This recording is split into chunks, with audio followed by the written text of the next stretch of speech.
Research institute. आज मैं आपसे गले की बीमारियों के बारे में कुछ बात करूंगा। गले की बीमारियों में बात करने के पहले मैं गले का आपको कुछ स्ट्रक्चर बताना चाहूँगा। गले में मुख्यतः दो चीज़ें होती हैं, एक तो फेरिंग्स और दूसरा टॉन्सिल्स। टॉन्सिल्स जो होते हैं वो गले के दोनों तरफ, ओरोफेरिंग्स के दोनों तरफ, जीभ के पिछले हिस्से की बाजू में दो एलमंड जैसे स्ट्रक्चर्स होते हैं, बादाम के सरीखे दो स्ट्रक्चर्स होते हैं जिन्हें हम टॉन्सिल्स कहते हैं। उनमें 12 से लेकर 15 तक छोटे छोटे गड्ढे भी होते हैं जिन्हें हम क्रिप्स कहते हैं। ये लिम्फाइड फॉलिकल्स होते हैं, लिम्फाइड टिश्यूज होते हैं। ऐसे ही ये गले के ऊपर नाक के पीछे भी होते हैं जिन्हें हम एडनॉइड्स कहते हैं। जो भी बीमारी होती है गले में या गले के ऊपर, वो इनमें इन्फेक्शन के कारण होता है। जब इनमें इन्फेक्शन हो जाता है तो इसे हम टॉन्सिलाइटिस कहते हैं, एक्यूट टॉन्सिलाइटिस कहते हैं। यूजुअली जब ये इन्फेक्शन होता है तो उसमें बच्चे को या मरीज़ को बुखार, गले में दर्द, जैसे कहते हैं ना बॉडी एक इस टाइप के सिम्टम्स होते हैं। जैसे ही गले में एक्यूट टॉन्सिलाइटिस होता है उसका फ़ौरन इलाज लेना चाहिए। उसके स्पेशलिस्ट को दिखा के एंटीबायोटिक्स हैं, एनाल्जेसिक्स हैं, एंटीपायरेटिक्स हैं, और थोड़ा घर में आराम करें वो, तो गला यूजुअली 4-5 दिन में ठीक हो जाता है।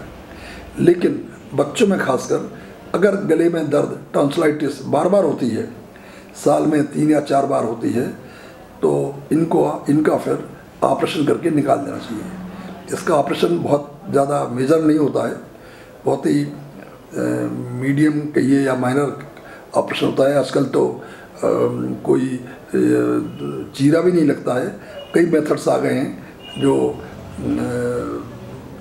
गले में दर्द भी कम होता है उससे, और जल्दी रिकवरी हो जाती है।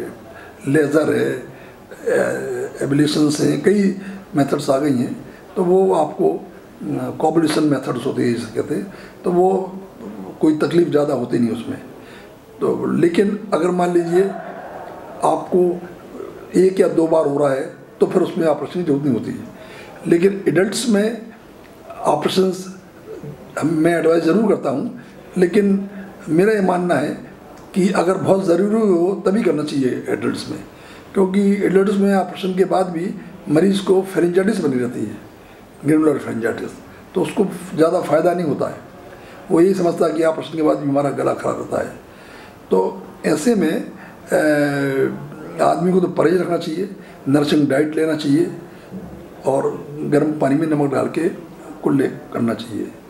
दूसरी बात एक और मैं बताना चाहूँगा कि जो गले में जो गड्ढे होते हैं, क्रिप्स, उसमें कई बार येलोइश पार्टिकल्स निकलते हैं, येलोइश कीलें जैसी निकलती हैं जिन्हें हम केराटिस कहते हैं। तो उसमें भी कई लोग घबरा जाते हैं कि हमारे लिए पता नहीं कौन सी बीमारी हो रही है।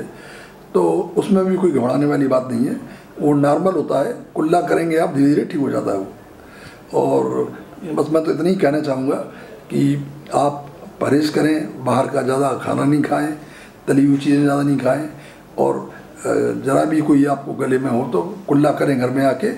और मैं समझता हूँ कि इन्हीं के साथ आपका गला स्वस्थ रहेगा, कोई बीमारी नहीं होगी। बहुत बहुत धन्यवाद।